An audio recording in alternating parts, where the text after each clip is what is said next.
السلام علیکم ورحمۃ اللہ وبرکاتہ۔ انس بن مالک رضی اللہ تعالیٰ عنہ حدیث کے راوی ہیں۔ کہتے ہیں کہ نبی کریم صلی اللہ علیہ وسلم نے ارشاد فرمایا، من خزن لسانہ ستر اللہ عورتہ، کہ جو شخص اپنی زبان کو محفوظ رکھے گا، اپنی زبان کی حفاظت کرے گا، اللہ اس کے عیب پر پردہ ڈالے گا۔ ومن کف غضبہ کف اللہ عنہ عذابہ، اور جو شخص اپنے غصے کو روکے، اپنے غصے پر قابو رکھے، اللہ قیامت کے دن اس کا عذاب روک دیں گے۔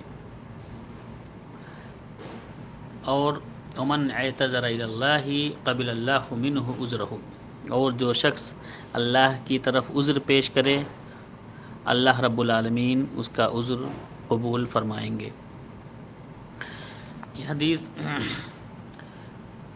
شعب الایمان کے اندر، اسی طرح سے مجموع الزوائد کے اندر موجود ہے، لیکن سند کے اعتبار سے یہ حدیث ضعیف ہے۔